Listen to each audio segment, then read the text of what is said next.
Yo boys, what's good? Welcome back to another video. And in today's video, we're going to be going over a few of the biggest takeaways from NFL preseason week 1. Let's get right into it. Okay, so my biggest takeaway of week 1 of the NFL preseason was Justin Fields. I think he had the best day overall. He went 14 for 20, 142 yards, and a passing and a rushing touchdown. I think he put himself in a really good spot to where he could become the week 1 starter. The reason I think Justin Fields could be the starter week 1 is his playmaking ability. The Bears' offensive line is so bad, and I know that they just signed Jason Peters, but I mean, he's old and has durability issues.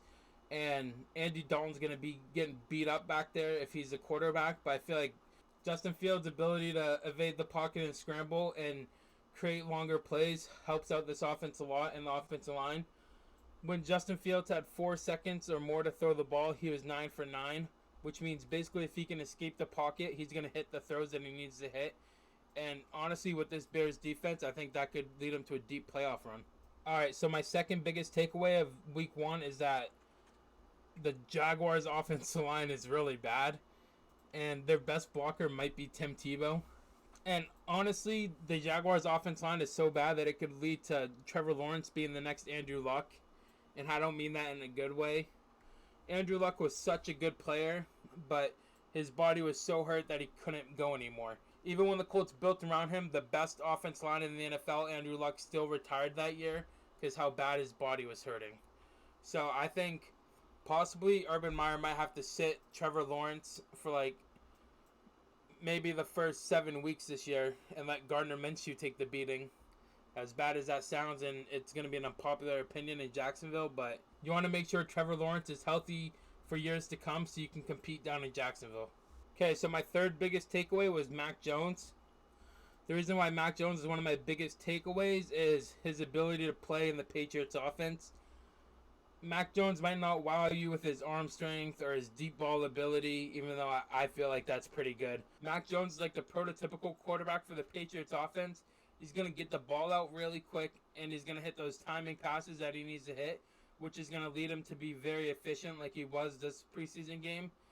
And honestly, if he keeps trending that way, he could be the starter. He's not going to wow anybody like Mahomes, and he's probably not going to come out here and win Offensive Rookie of the Year.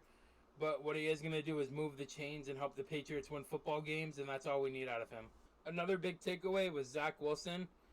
In my last video, I was looking forward to see how Zack Wilson would do.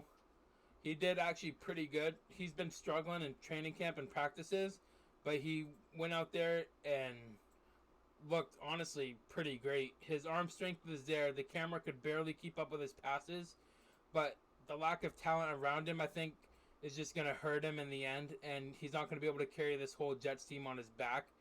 But maybe like a couple years down the road, like 2 to 3 years, this Jets team could honestly be pretty scary. All right, so my last takeaway is Trey Lance.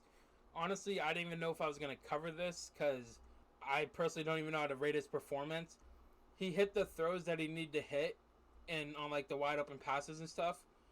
And that's not a bad thing. That's what he's going to have to do under this Kyle Shanahan offense. He's going to design plays for people to get open, which is going to help him. But honestly, when he looked flustered, he looked really bad. And he got sacked 4 times. Someone with Trey Lance's like ability to escape out of the pocket, you feel like he'd be able to get out of pressure a little bit more and move the chains with his feet.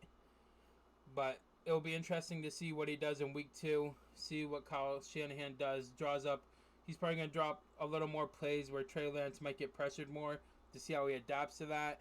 And yeah, I think he's going to end up sitting like 4 to 5 weeks probably behind Jimmy Garoppolo, and then he'll eventually take the starting job. All right, boys, that's going to be the end of today's video. Make sure you go follow my Twitter. I talk about football there and retweet basically anything that's Patriots. Also, make sure to like the video if you liked it. Comment down below what you thought was the biggest takeaway of this preseason week 1. And I'll see you guys in the next one. Peace.